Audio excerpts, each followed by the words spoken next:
आज के इस वीडियो लेक्चर में हम बात करेंगे एक और न्यूमेरिकल के बारे में जो कि thermal engineering and gas dynamic subject का है, जो कि यूनिट 3 का है। जनरली इस न्यूमेरिकल के टॉपिक के बारे में हम बात करें तो ये बेस्ड है आपका स्टैग्नेशन प्रॉपर्टीज़ के ऊपर। अगर आपको स्टैग्नेशन प्रॉपर्टीज़ फाइंड करना है, जैसे पी नोट, टी नोट और भी जो एक्स्ट्रा चीज़ें हैं, तो उनको हम कैसे फाइंड करेंगे।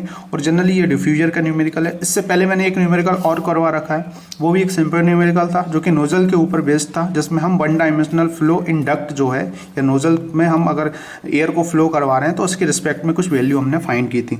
अब इसमें हम स्टैग्नेशन प्रॉपर्टीज फाइंड करेंगे। तो समझते हैं इस न्यूमेरिकल को। डिफ्यूजर इस टाइप का बना होता है आपका, जिसमें ये पीछे का एरिया बड़ा होता है, आगे का एरिया छोटा होता है, मतलब यहाँ पर वेलोसिटी कम होगी।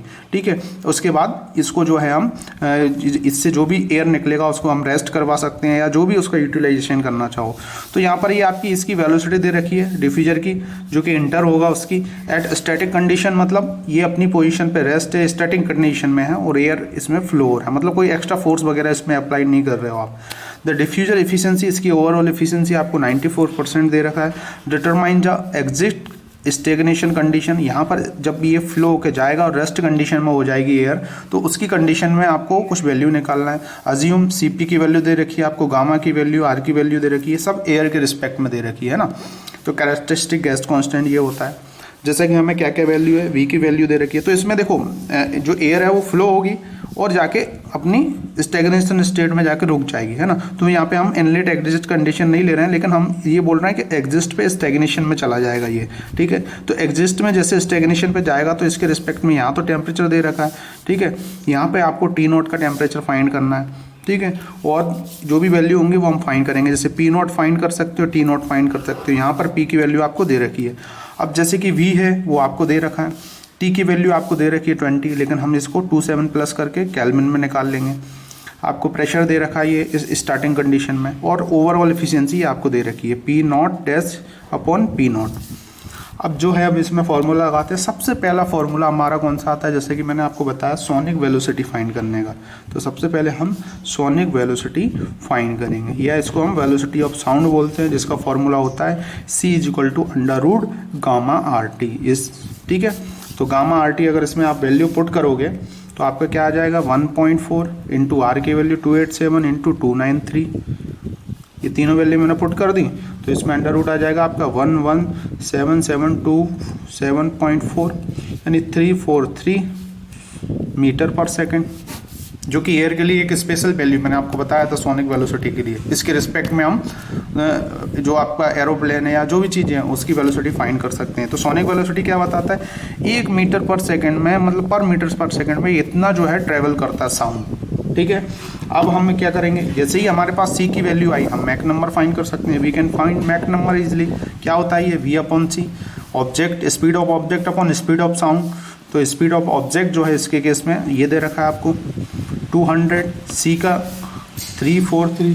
तो क्या निकाल सकते हैं यहाँ पे जो है इसकी वैल्यू निकाल सकते हैं 0.58, मैक नंबर 0.58 आ गया। कहाँ का आ गया आपका, ये यहाँ के रिस्पेक्ट में आ गया। तो ये हमें बता रहा है कि सबसोनिक से अब सुपरसोनिक में जाएगा या जिसमें भी जाएगा, पहले अपना सबसोनिक आ गया, मतलब m < 1। ठीक है, डिफ्यूजर के रिस्पेक्ट में। अब हम यहाँ पे क्या फाइंड करेंगे, वी नो दैट, हम कुछ रिलेशन से जाते हैं, जैसे कि मैंने इस पर वीडियो लेक्चर भी आपको डाल रखा है। P not upon P is equal to 1 plus gamma -1 upon 2m²। ये फॉर्मूला मैंने डिस्कस कर रखा है, वेरी इंपॉर्टेंट फॉर्मूला बेटे, इसरो एग्जाम में भी इससे क्वेश्चन बहुत पूछते हैं। तो पी नॉट क्या है यहाँ पे आपका, पी नॉट जो है ये स्टैग्नेशन, आपको यहाँ पर प्रेशर निकालना है। तो कैसे निकालेंगे, ये प्रेशर आपको निकालना है तो कुछ नहीं करना है, यहाँ पर सभी वैल्यू पुट कर देना है। मैक नंबर है हमारे पास, गामा की वैल्यू है, और पी की वैल्यू भी हमें दे रखी है 1 बार। तो पी नॉट बराबर P 1 plus 1.4 minus 1 upon 2, M की वैल्यू हमें फाइंड की थी 0.58 का स्क्वायर, और पूरे का 1.4 अपॉन 1.4 माइनस 1। ठीक है, तो यहाँ से ये इसकी वैल्यू 1 है 1 बार। तो P not is equal to, जैसे ही आपकी सबकी ये वैल्यू पुट करोगे तो एग्जैक्टली आपका जो है ये पी नॉट आ जाएगा 1.079। ठीक है, ये आपका 1 बार में आ जाएगा ये पूरी वैल्यू, क्योंकि बार में ही हम निकाल रहे हैं, चेंज नहीं कर रहे हैं।